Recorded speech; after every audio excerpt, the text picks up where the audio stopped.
Now that was an exciting night at Madison Square Garden. Rangers beat the Devils in a shootout, 4-3. Coming up next, complete post-game coverage with Mercedes-Benz Rangers post-game. And Tuesday night, the Rangers and the Montreal Canadiens here at the Garden. Montefiore Rangers game night with John Giannone, Steve Valiquette, and Henrik Lundqvist at 6:30. Rangers and Canadiens at 7 p.m. Stay tuned, everyone. And this is the Mercedes-Benz Rangers postgame show on a night where the Rangers again proved that they lacked that certain key to lock down a game.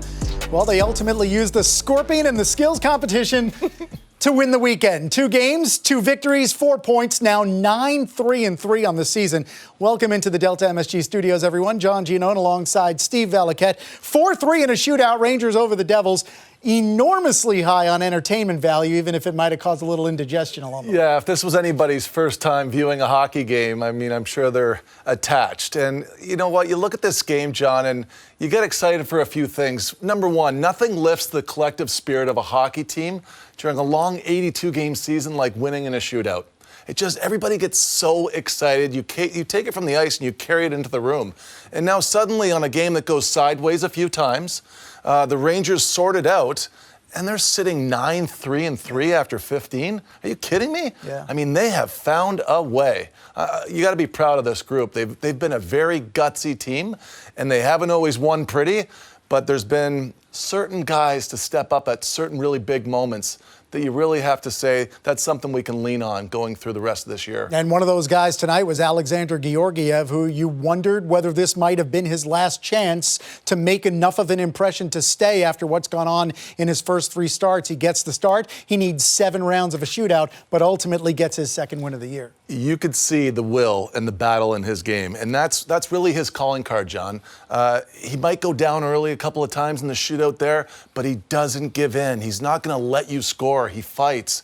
He's got all the resources. He's got all the skills, and I think that right now he just has to go out and play and sometimes not squeeze so hard, because you can't try harder to stop the puck. You really have to trust your stuff, and I think he took some of that out of this game. There were certainly some moments that, again, went a little off the rails, but he was able to get the game together and come up big for the team. Yeah, it was a game in which the Devils took a 1-0 lead late in the first period, and then it took the Rangers less than 4 minutes into the second period to tie the game. It was great work by Julien Gauthier, who won't get an assist because it's an unassisted goal, and it's scored by Adam Fox, who, again, makes you kind of raise your eyebrows with the way he puts the puck in the net. Everybody knows who he is. We talk about him all the time, but the league now has such a league-wide respect, not just because of the Norris last year, but the players. You know, you oftentimes say you can fool some people around the game, but you can't fool the guys that are playing it. And everybody knows how great he is. He's respected throughout the league. But one thing that you can say is that how often is it that the play starts in the own zone where the team is gaining structure, everybody's locking it down. Fox is always a big piece of that, whether he's the primary guy or he's the support.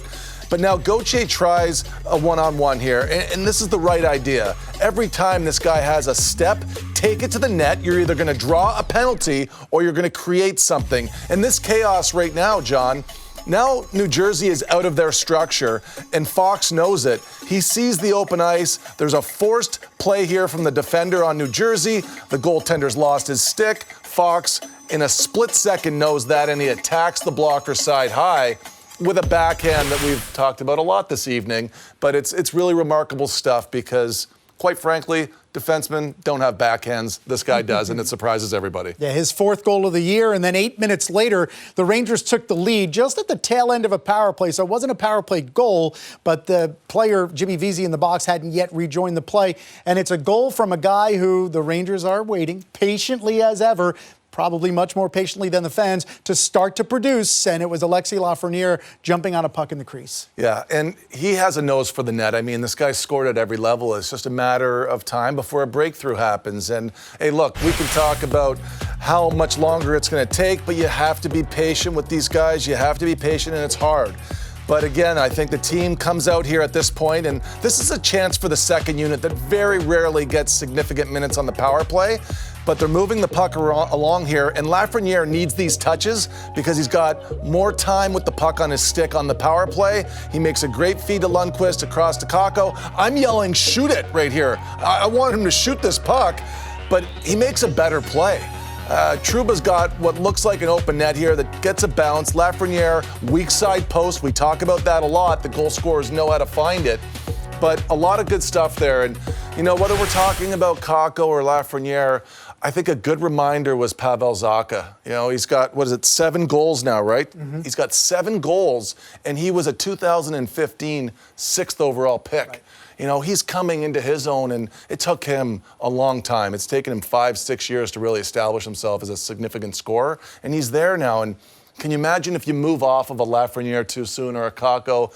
Every GM is afraid of looking bad in those types of instances, and I think this shines well on the patience that New Jersey had with Pavel Zacha, and sometimes that's just what it looks like. He's a significant piece to what the Devils are doing, and the Devils look pretty darn good out there. Mm-hmm. And that's a pretty good team. They're a lot better than what I thought they were going to be this year. So that goal by Lafreniere, assisted by Kakko, it was Lafreniere's first point in 6. It was Kakko's first point of the entire season in this, his 11th game.